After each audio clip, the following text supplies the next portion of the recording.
Aloha y'all, this is Don with DHTV coming to you from Lahaina. I'm at Airport Beach in Kaanapali. Let me flip the camera around so you can see what we're looking at here. It's a beautiful day in Maui. Got Molokai in the distance there. Got Lanai in the distance over there. Black Rock to our south. As you can see, it's a beautiful day. I have been very hesitant to comment on social media because there's just been so much hate and so much blame and so much negativity. And it's just a horrible situation here, right? I mean, I have friends who died in fire. I have friends who literally ran up Front Street through the flames to Kaanapali to escape. I have friends that were in the water for 4 and 5 hours waiting for a boat to come rescue them. And ultimately they had to climb back up the rocks and be taken out in a back of a pickup truck with 15 other people. I have friends who lost everything. I was super fortunate. My condo was spared, but there's no power, no water, and no assessment yet on how dangerous the smoke might have been inside my condo, so no timeline on when I can get back in. So I actually just came from Red Cross trying to see what I can do long term to kind of get that situation figured out. No idea what that's going to entail yet or how long it'll be. But one of the things I want to talk about real quick is a lot of the conspiracies and the other super negative things that have been going on here on Maui. You know, like the police barricades. You know, the police, the firemen, pretty much all the government officials, almost everybody here that's in the government is from Maui. You know, born and raised Maui or been on Maui for decades. These people did not want anyone to die. They didn't want to hurt anyone. Did they make all the best decisions? Not necessarily.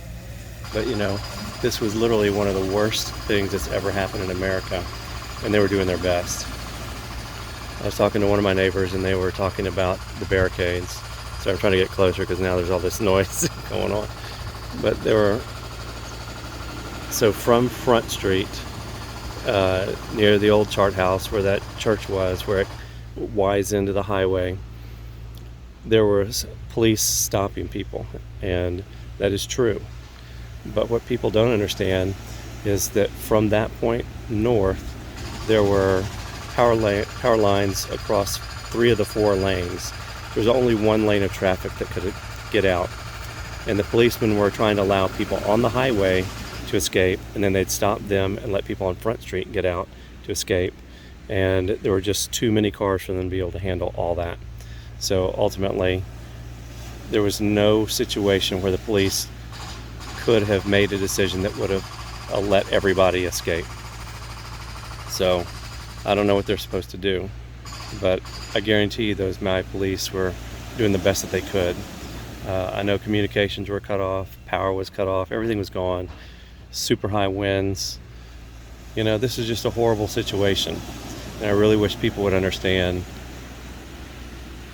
and not be so critical that in a time of super distress, people were making the best decisions they could make. But anyway, you know, and there's a lot of other things. It reminds me a lot of COVID, honestly. I was here during COVID. I watched, you know, all the businesses shut down, all the people lose their jobs, people have to leave the island, and that's what's happening now too. Unfortunately, because they've closed off West Maui, or told everybody to stay away from West Maui, so now all the West Maui businesses are suffering, and now people are getting laid off from those businesses, and they're going under. And you know, people of Lahaina Town are getting help, but people in Napili, you know, Kahana, they're not. People in Kihei, they're not. People, you know, in Wailuku, they're not. So as all this lack of tourism hurts our economy, it hurts all the rest of the people in Maui too. So it's just my opinion. I think you should come to West Maui. You're not going to be able to stay in a lot of the hotels. They're still housing people. And, you know, I wouldn't go around and bother the people that are trying to make things better, trying to rebuild. But go to the businesses, go to the restaurants, go to the stores. Help those people to survive. You know, it is critical that we keep the rest of Maui afloat. Something else. Oh, one of the things that drives me crazy is, why is it that there are only two choices? You can either avoid West Maui and have respect for the people of Lahaina, or you can come to West Maui and disrespect the people from Lahaina. It is perfectly possible to be able to come to the west side and still have respect for the people of Lahaina and revere and love the Lahaina that was and the people that were. It's possible. I don't know why there's this dichotomy that you can only have one or the other. You can have both. So I would encourage you, come to West Maui, businesses, you know, help keep the residents of West Maui afloat. They need your help. You know, I don't know how long I'll be out of my condo. I've just heard 7 months to a year, but I don't know if that's true or not. So there will be a lot of places on Maui, west side especially, that are not available to be visited. So don't visit them. You know, when you call up a hotel, if they tell you they don't have space, they don't have space. Find somewhere else. But that doesn't mean to avoid West Maui. Anyway, again, I've tried to avoid being on social media much just because I see how cruel and unreasonable people can be when they comment. And I don't want to have to deal with that. I'm sure I will, just by making this little video talking about how the police were doing the best they could. I'm sure somebody's going to turn that around and say that, you know, I'm part of the conspiracy or whatever. And then all the other stupid things that people are saying. You know, this is a fire. It happens in West Maui. It happens every year I've been here. I've been here 6.5 years. I've seen fires every year. Matter of fact, I just read a report that past Mayor Victorino had requested FEMA money to do some fire management that was rejected. I don't know why FEMA rejected it. You know, I'm not a reporter or whatever, but at least someone was trying. So let's start trying to be positive and think about how to move forward. I went to a meeting last night. It was held by locals over at the Sheraton, and it was great. It was positive. It's like, what do we do to move forward? You know, everybody wants to bitch and complain and moan, and I get it. You know, it's not comfortable living here right now. But if you're in a wreck, you get out of the car, you check yourself, see what's injured, you patch it, repair it, and then you get a plan to move forward. We need to move forward. We got to figure out how to rebuild, and it's going to be tough, you know, because all the different little groups want to have their Lahaina built the way that they want Lahaina, and I definitely think that they should hold as much of the old Lahaina as possible with, you know, new construction materials and stuff. But Lahaina Town was a great place. You know, I was thinking about where to go, you know what I normally did, and almost everything I did was on Front Street. You know, when I met people, it was almost always on Front Street. That's all gone, right?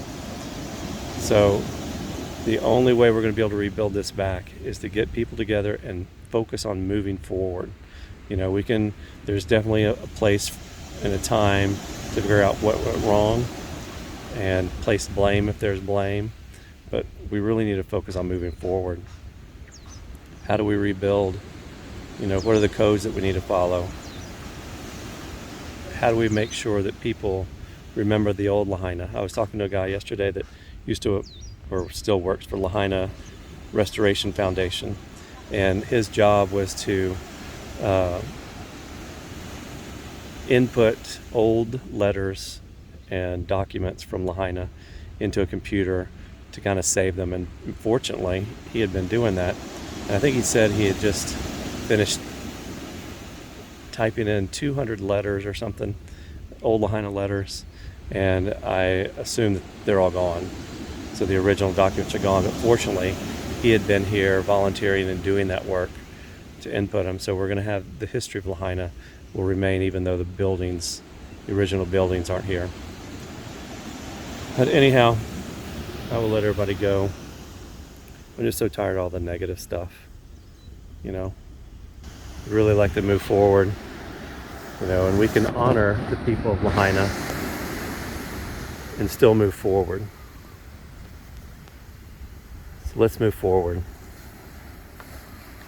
Let's rebuild Lahaina. Let's get people back here and help our residents.